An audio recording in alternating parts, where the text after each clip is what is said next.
What is the experience of Alibaba for users in Hong Kong and in China? Well, I would say that most people in Hong Kong know how to use the site. They are active participants in this marketplace, one of the largest in the world that connects buyers and businesses together. What's interesting, though, as I've come to the States, is that many people have never even been on the website. They've never even heard the name. And those who have tried, I have a small business friend who's tried, has been The friend's very small? runs a small business. Oh, I didn't know if it was like he is actually pretty diminutive. small, too, but I think you'd be get really mad if you heard that I just said that on camera. But the point is, it's confusing, and that's going to be one of the biggest challenges for Alibaba is how do you demystify one of the largest e-commerce companies in the world? Interesting. David, from your perspective, I would imagine you've probably looked at the earlier filings and gotten a sense of the business. Talk to me about what you see. Well, what I see is a company by probably March 2016 is going to have about 50 billion in income, and I think at 30p we're talking 150 billion, and but it's still growing at 40% and higher, and so there's a shot at getting to 200 billion in market cap, and that really would send a major message that the new world order of technology is really going to change. Because it's going to be the largest Chinese internet company by market cap in the largest e-commerce market in the world. Should it be? I mean, is the business that strong from a profitability or free cash flow return basis that valuation is going to hold? Yeah, so I think we tend to forget that when Amazon went public, it was not even profitable. Well, it's barely profitable now. We tend to forget that, too.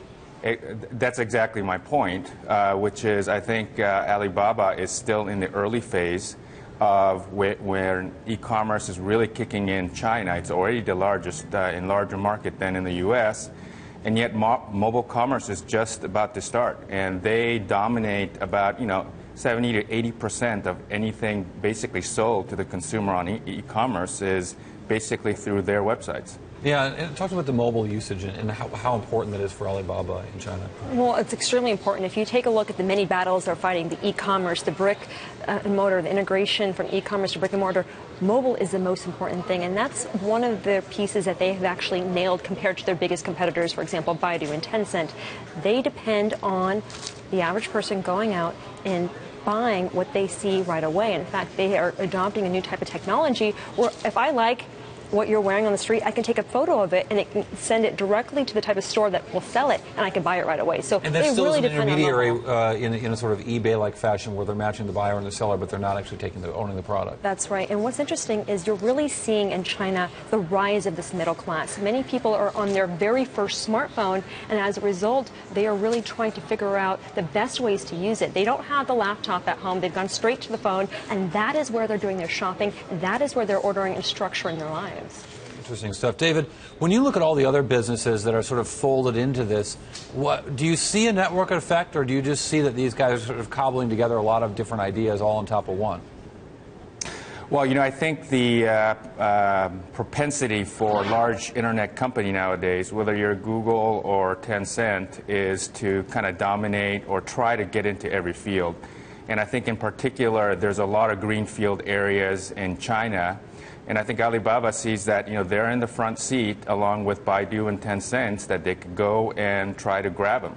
And so I think it looks a little bit chaotic, but I think there is a strategic string, which is at the end of the day they want to own the consumer.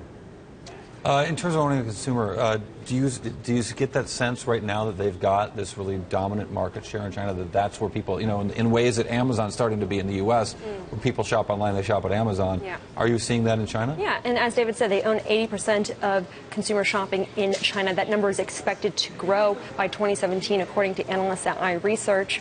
One of the reasons they're doing so well is because if you take a look at China, and I've spent many years there, it's very fragmented. If you want to buy a TV or a laptop, there are thousands of places to go to.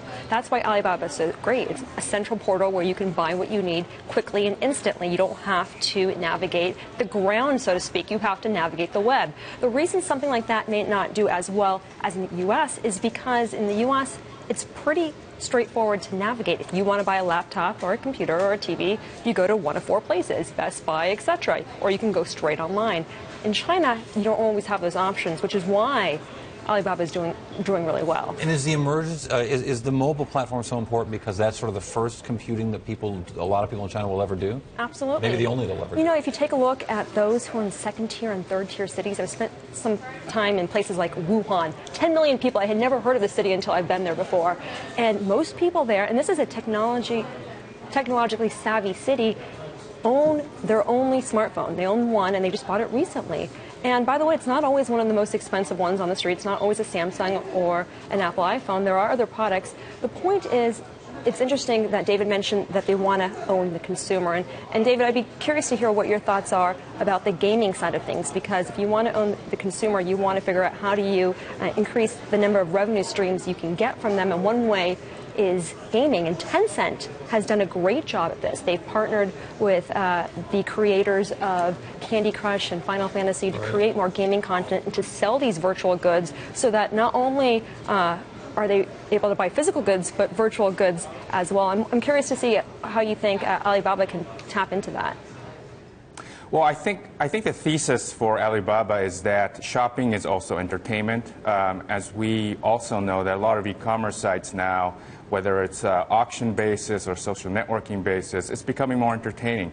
The gamification of e-commerce and shopping has happened. And I think Alibaba needs to have their foot in the gaming business to really understand that, to make sure they're on the forefront of shopping.